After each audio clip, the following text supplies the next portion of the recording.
problema. Kaya it's hard to obey. But our title suggests na sa panahon na yan, anong gagawin daw natin? Trust Jesus. Madali mag-trust sa Panginoon kapag lahat ibinibigay sa iyo. Paano pag hindi ibinigay? Magtitiwala ka pa ba? Noong 1800, mga kapatid, mayroon pong nagngangalang Charles Blondin. Siya ay tightrope walker, yung lumalakad sa lubid. At itong tightrope walker na ito, na si Charles Blondin, ay sinubukan niyang lumakad sa tubig doon sa Niagara Falls noong 1800. Ang Niagara Falls, mga kapatid, ito ay boundary ng Ontario, Canada at saka New York. Kapag pumupunta ka ng Central East Canada, hindi pwedeng hindi ka pupunta dito. Kasi yung mga kaibigan mo, iayayain ka talaga dyan. Kasi ito yung isa sa pinaka-importante at pinakamagandang tanawin doon sa Ontario.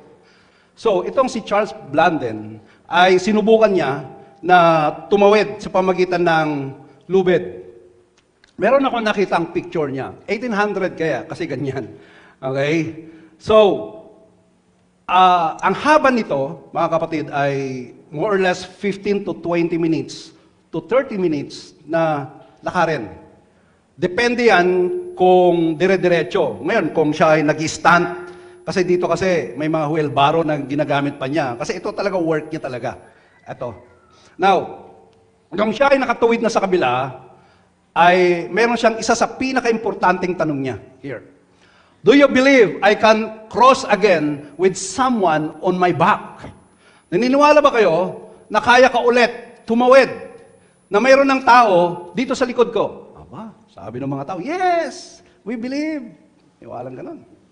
Then, another question na isa sa pinaka-importanting tanong na ibinato niya. Sabi niya, who will volunteer to ride on my back? Boom! Suddenly, wala pong imik. Anong ibig sabihin, mga kapatid? Magkaiba kasi yung naniniwala kaysa nagtitiwala. Magkaiba yung naniniwala at saka nagtatrust. At itong si Charles Blondin, although na siya ito yung work niya talaga na tightrope walker, marami pa rin mga tao na hindi nagtitiwala sa kanya na kayang tumawid from other corner to the other side. Sa oras na ito, mga kapatid, ito yung papag-usapan natin. Tutulungan tayo ng ating pong Panginoon na trusting Jesus when it's hard to obey. Trusting Jesus when it's hard to obey. Ano yung gustong isuggest ng title natin? Ano yung mapansin nyo dyan? When it's hard to obey. Kailan daw? Kailan kaya tayo magkakaroon na ang hirap sumunod sa Diyos? When it's hard to obey. Kung mayroong circumstances, kung mayroong problema. Marahil ang problema mo ay wala ka ng ulam, walang pagkain, etc. Or yung relationship mo ay hindi maganda. But something na uncommon. Something na problema. Kaya it's hard to obey. But our title suggests na sa panahon na yan, anong gagawin daw natin? Trust Jesus. Madali mag-trust sa Panginoon kapag lahat ibinibigay sa iyo. Paano pag hindi ibinigay?